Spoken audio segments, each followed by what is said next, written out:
Metal shavings. You can see the gear is pretty eaten up.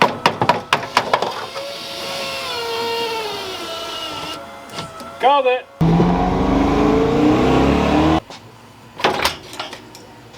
Nice! Alright guys, what's going on? I hope your day is going a little bit better than mine so far, because I have had zero luck all day working with a Fox body as well as the Town Car. They are both doing almost the same thing at the same time, which makes no sense to me because they're both OBD1 cars. One's a 5 liter and one's a 4.6. So the Town Car right now, I've put a brand new MAF in it, recalibrated it, make sure that it's working. I can unplug it now, and now the RPM is changing. The motor runs differently, which this car does as well. So I know both MAF sensors are good in both cars. This car, however, I go ahead and I pull it up to that 2000 RPM range. I'll put the clip in now because I do have it.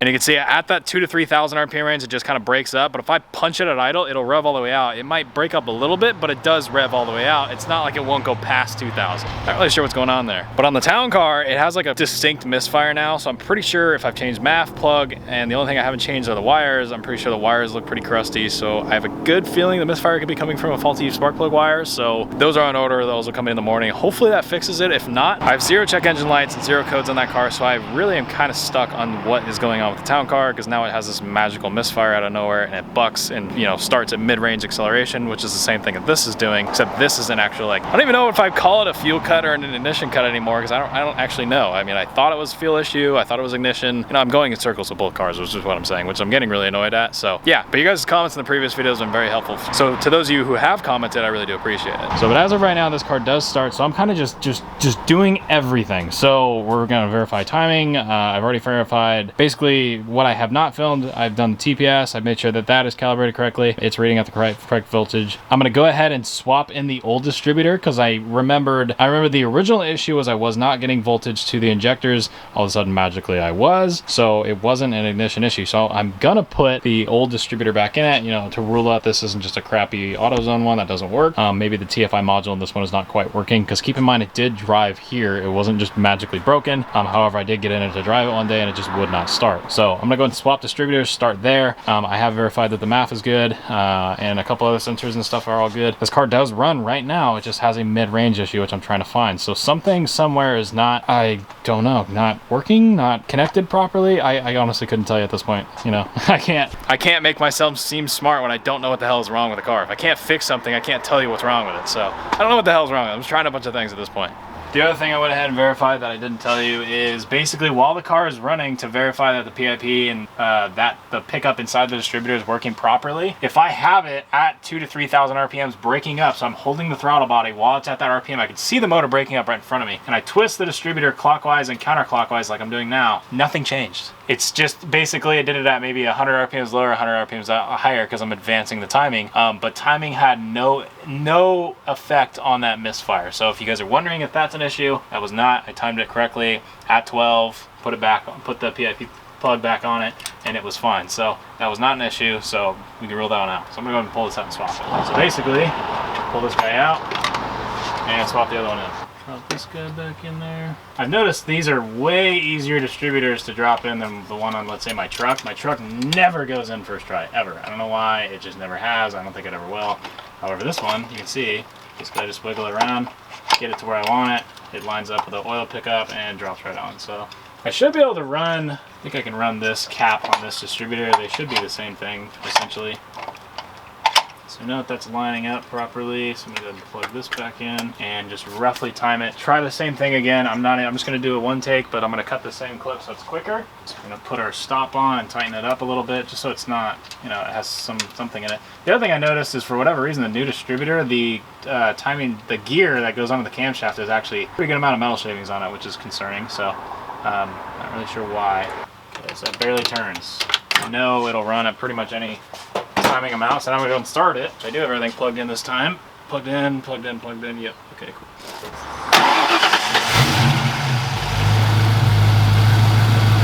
can see it runs fine.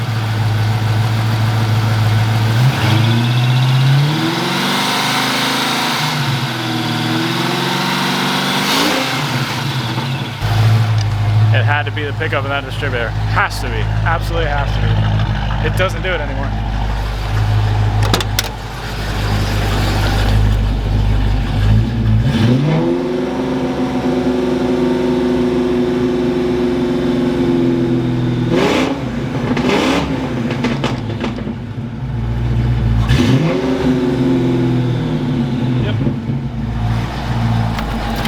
Well, there you go. That was probably the fastest distributor change I've ever done in my life, and maybe one of the fastest you've seen, but that was it. What I've been told by my buddy Chris, who was really helpful through this entire process, and I know he's watching, so thank you for the help. What he was telling me is the TFI sensor, that actually the module on the side of those distributors on these 90s cars are specific to the car. So just like the computer in these, if you fry a computer, you need to get, like, let's say this is a 1990 LX 505 speed, I would need to get a computer out of a 1990 LX 5 speed. So the same is true for the TFI module that goes on the side of the pickup. From my understanding, the TFI module on the side of those things are just very specific to the car. I don't believe you can put one out of an F-150 and it'll work in this if the motors are different.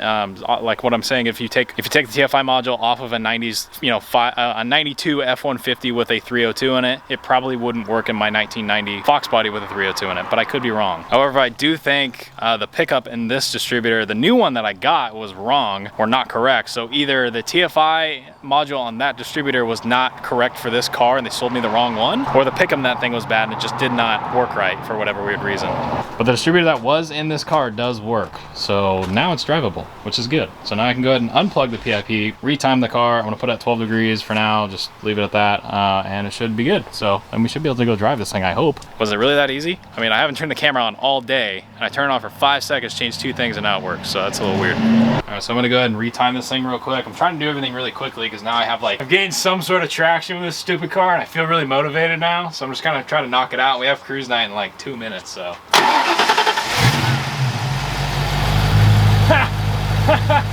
It's right at 15.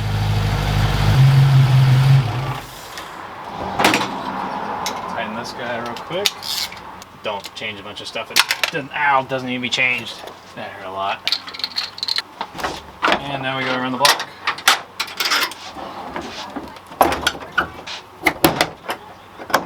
Oh, that hurt a lot. Ow, ow, ow, ow, ow. I hate these hood pins. It just bent my fingernail backwards. Ow, ow, ow.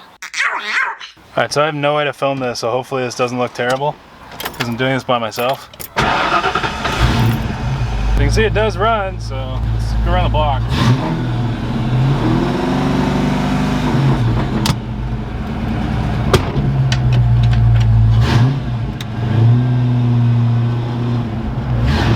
Oh, my camera's gonna fall all over the place, I can already tell.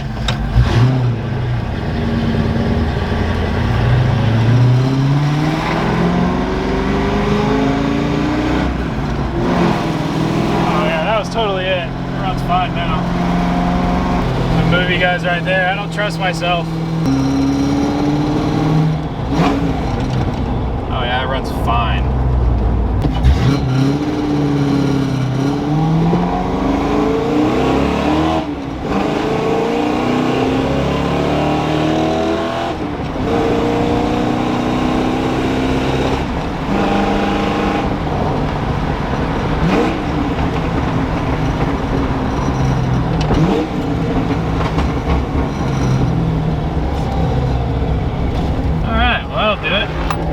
Oh, there's the rubbish.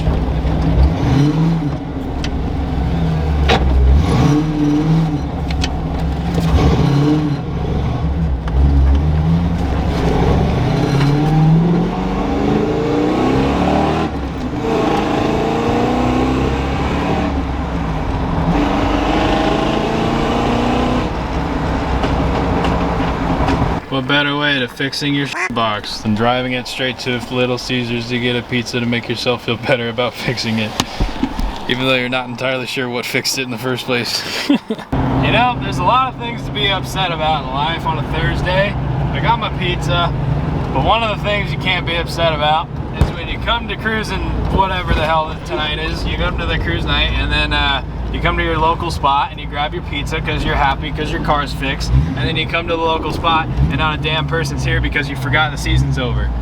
Because, you know, that just happened. But that's alright, because now I don't have to share my pizza with anybody, so I don't really care. Now I can sit here with my 220 degree Fox body that actually does things other than sit in my driveway collecting dirt. I can enjoy it. I can enjoy the fact that it works and it drives around and it seems to work. I can enjoy the fact that I need to wash it. I can enjoy the fact that the steering rack's blown out and all the other things that are about the car, including this window has been stuck down for 3 weeks and I need to fix that. But on top of all that, I know the car works and I can drive it around. I've beaten the crap out of it just coming to here, so I know everything's good. It's like my daily again, so I'm gonna start driving this thing. It's weird saying you miss driving something like this when you have a vehicle like my truck, but when you daily my truck for like 2 weeks straight, it's like, I kind of want to change it up a little bit, especially when you have as many cars as I do. So having this back is really, really cool. So I'm definitely gonna enjoy my pizza, and then I think I'm gonna go ahead and wash this thing because it's definitely collected a little bit of dirt. Man, I forgot about this thing not having any interior lights or any sort of creature comforts, but it does sound good.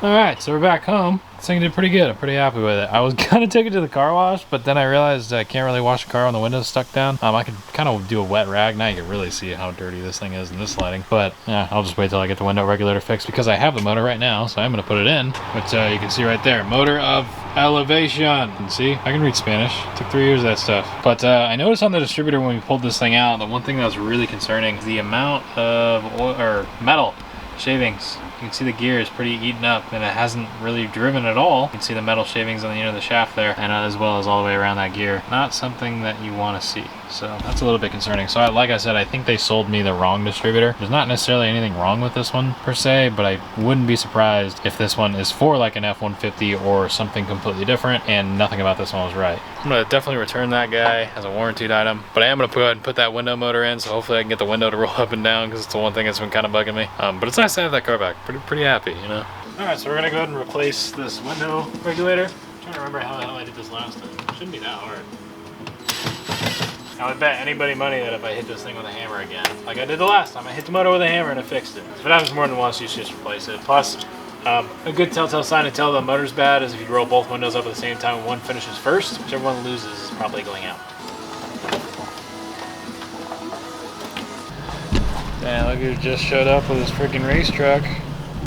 We're gonna test fit those wheels on the town car today. It's a nice Woody. Alright, so I bet if I hit this thing with a hammer again, it'll work, so I'm gonna try it.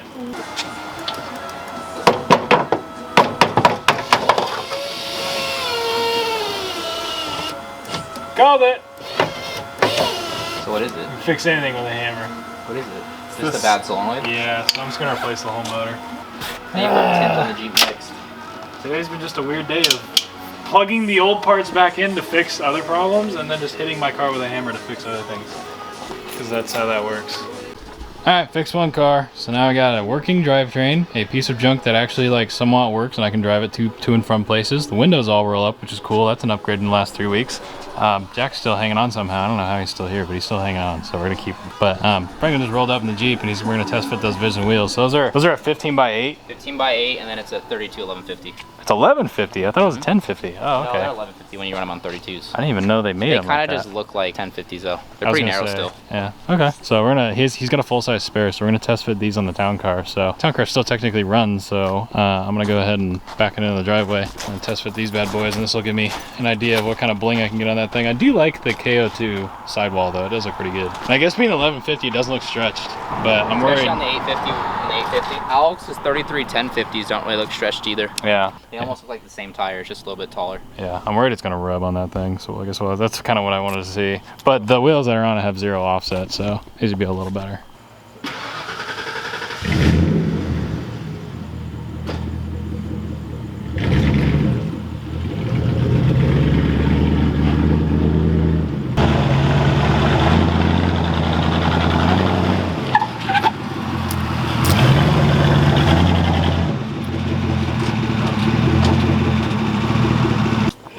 They look almost the same size.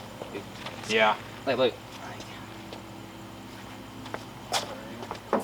It literally looks almost the same size. Maybe a smidge bigger. No, it's definitely an inch taller. Because this is, I think when we measured this out, it's like a 30.85 or 30.9 something. So I mean, it's BFGs run a little small anyways. Yeah, this is basically a true 31.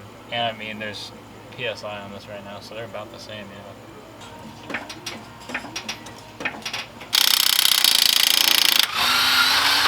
Like, junk. Oh, feel that tire shine. Gotta make these 11 tires look good. Damn. These are heavy as fuck. I know. Oh my god, these are way heavier than the steel stock wheels. The wheels are pretty light. It's probably just the tire. I hope so. Does that look cool? Whoa! It actually like fits it. Nice. Like if you drove down the road and saw that, you'd be like, what the fuck?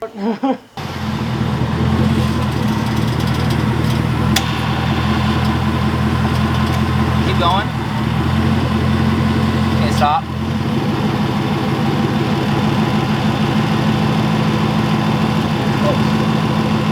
It'll probably hit. Yeah, I think that's hitting right there. Yeah, it's hitting. Yeah. Oh yeah. It's close. I could probably beat in the fender and get that to clear a little better. Yeah, if I just hit that really, really hard, I bet it'll fit. Go the other way. Oh, it hits the frame. Yeah. It's like locked, isn't it? Is it? I mean, this is locked, I'm pretty sure. That's locked. Yeah. Okay. You hit the frame there. Go back a little bit.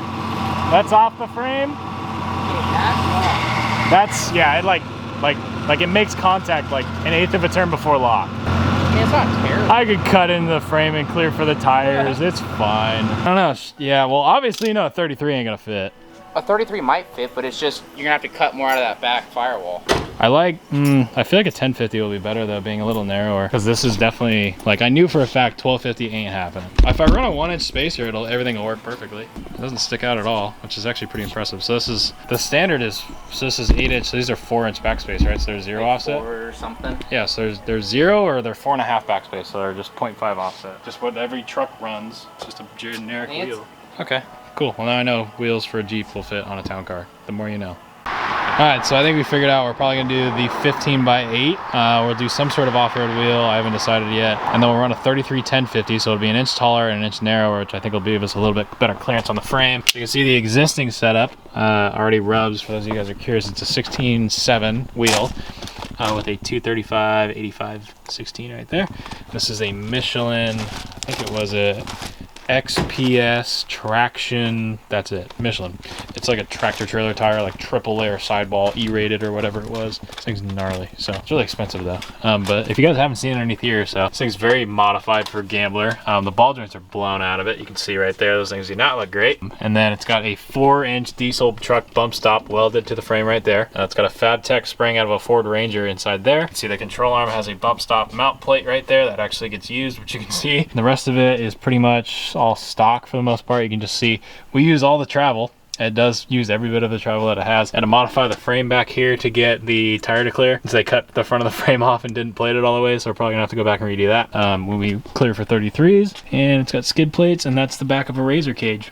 It's welded and tied into the front bumper. So yeah, this thing has a lot of modifications that, oh, you can actually see, it's gonna be really hard to show. You guys can barely see it. I don't think it's gonna focus. You can see the big, massive crack in the K-member. That's been re-welded.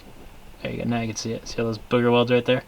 Yeah, this K-member I think got broken in half in one of the races. There's no such thing as too far gone. You crack a K-member in half, just hit it with a hammer and re-weld it.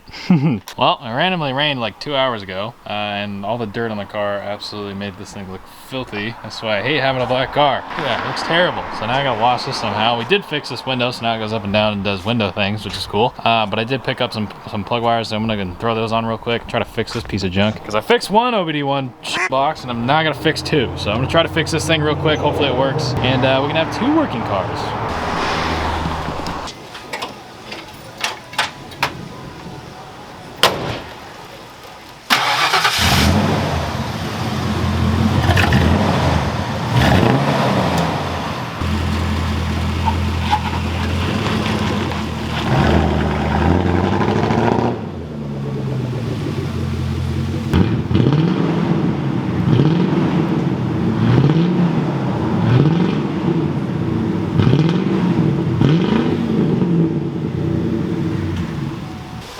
Misfire's still there, so I don't know what the hell's wrong with this car. I may have fouled the plug already. I don't know. I'm just gonna check the plugs one more time. But I don't know what to do at this point. Man, it's a good thing I got that window to roll up. It's starting to get pretty good around here. It's definitely looking like we're gonna have a pretty good shower coming in soon. All right, guys, so we went ahead and we fixed both cars. So we got the Mustang fixed, which is actually good. The one thing I think I got to do is actually readjust timing a little bit and mess with the TPS a little bit more, because now it runs great. It's just a little more sluggish than it used to be. Likewise with the town car, I did end up fixing that. What it ended up being is I did have a fouled plug, changed them all out, and gapped them at 50 thou, and that thing seems to be okay. Both cars are a little sluggish right now, but they do run good, which is all right. I'll take it. So next thing up on the list is a couple things with this. We actually have a show coming up. We're gonna take it down to Cruising Grand. It's the final one, so we're gonna go and bring this thing, and you'll see that in a following video. It should be pretty fun. But yeah, I hope you guys went and enjoyed today's video. If you did, please leave a like on this video. It would really mean a lot to me, and I'll see you guys in the next video with the Fox body, my truck, as well as the town car. Bye, guys.